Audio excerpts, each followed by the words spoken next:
Come on ಜಾನು, ಲಕ್ಕಿತ್ ಸಾಕು. What an imagination.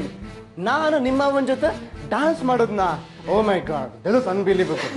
ಅಷ್ಟೇ ಅಲ್ಲ ಶ್ರೀ, ನಿನ್ ಮಾವನ್ ಜೊತೆ ಚೆಸ್ ಕೂಡ ಆಡ್ದಿಯಂತೆ. ಅಲ್ಲ ಜಾನು, ಕಲ್ಪನೆಗೆ ಒಂದು ಮಿತಿರ್ಬೇಕು. ನಾನ್ ನಿಮ್ಮ ಮಾವನ್ ಒಪ್ಕೊಳ್ಳಿ ಅಂತ ಎಲ್ರಿಗೂ ಹುಚ್ಚಿಡ್ದಿರ್ಬೇಕು. ಹುಚ್ಚಲ್ಲ ಶ್ರೀ, ಇದವ್ರ ಮನ್ಸಿನ ಆಸೆ. ಮಾವ ನಿನ್ ಜೊತೆ ಹೇಗೆ ಕ್ಲೋಸ್ ಆಗಿದ್ರು ಅಂತ ಅವ್ರು ಹೇಳಿದ್ರು, ಹಾಗೆ ನಿಮ್ಮಿಬ್ರನ್ನು ನೋಡ್ಬೇಕು ಅನ್ನೋದು ಅವ್ರ ಮನ್ಸಿನ ಆಸೆ. ಏನ್ ಜನ ನೀನು ಯಾವಾಗ್ಲೂ ನಿನ್ನ 6 ಜನ ಅತ್ತೆಂದ್ರ ಕನ್ಸುಗಳ ಬಗ್ಗೆನೇ ಯೋಚನೆ ಮಾಡ್ತಿರ್ತೀಯ. ನಿನ್ಗೆ ಅಂತ ನಿನ್ ಗಂಡ ಇದ್ದಾನೆ, ಆ ಪ್ರಾಣಿ ಆಸೆ ಆಕಾಂಕ್ಷೆಗಳ ಬಗ್ಗೆನೂ ಸ್ವಲ್ಪ ಗಮನ ಕೊಡ್ಬೇಕಪ್ಪ. ಏನಪ್ಪ ನಿನ್ನ ಆಸೆ? ಇವತ್ತು ಫಾದರ್ಸ್ ಡೇ. ಸೊ ನನಗೂ ಆದಷ್ಟು ಬೇಗ ಫಾದರ್ ಆಗಬೇಕು ಅಂತ ಆಸೆ ಆಗ್ತದೆ. ಸೊ ಬರೋ ವರ್ಷ ಫಾದರ್ಸ್ ಡೇ ಹೊತ್ತಿಗೆ ಬರೋ ವರ್ಷ ಫಾದರ್ಸ್ ಡೇ ಹೊತ್ತಿಗೆ ಕಮಾನ್ ಜಾನು, ಅರ್ಥ ಮಾಡ್ಕೋಬೇಕಪ್ಪ. ನನಗೆ ಅರ್ಥ ಆಗಲ್ಲಪ್ಪ. ಹೌದಾ?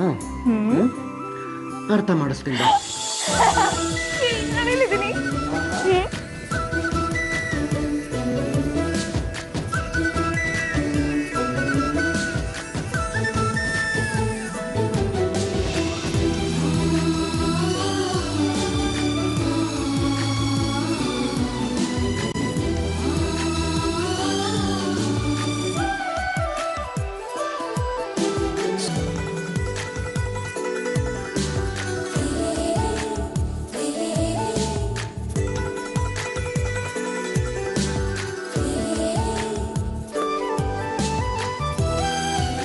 ಶ್ರೀ, ಏನಿದು?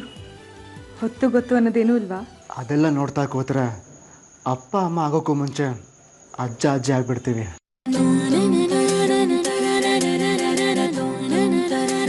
ಒಂದ್ ನಿಮಿಷ ನಿಮ್ಗೇನೋ ಹೇಳ್ಬೇಕು. ಅಯ್ಯೋ, ಈಗ್ಲೇನಾ? ಈಗಲೇ ಹೇಳ್ಬೇಕು. Please please please. ಏನಪ್ಪ ಅದು? ಅಪ್ಪಿ ತಪ್ಪಿ ನಾನು ಏನಾದ್ರು ಅಪ್ಪ ಆಗ್ತಿದ್ದೀನಾ? ತರ್ಲೆ, ಅಪ್ಪಿ ತಪ್ಪಿ ಅಂದ್ರೆ ಏನೋ ಅರ್ಥ? ಯಾವನಿಗೆ ಗೊತ್ತ? ಶ್ರೀ, ಮೊದ್ಲು ನಾನು ಹೇಳ್ಬೇಕು ಅಂತಿರೋದನ್ನ ಹೇಳ್ಬಿಡ್ತೀನಿ. ಆಗ್ಬೋದು. ಏನ್ ಗೊತ್ತಾ ಶ್ರೀ? ಗೊತ್ತಿಲ್ಲ ಜಾನು. ಹೋಗೋ ಶ್ರೀ.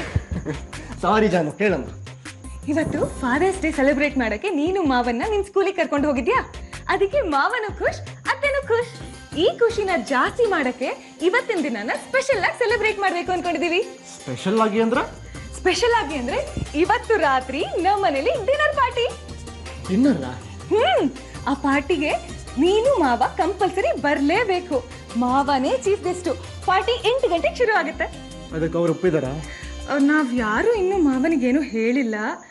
ಅವ್ರನ್ನ ನೀನೇ ಒಪ್ಪಿಸ್ಬೇಕು ಶ್ರೀ. ಜಾನು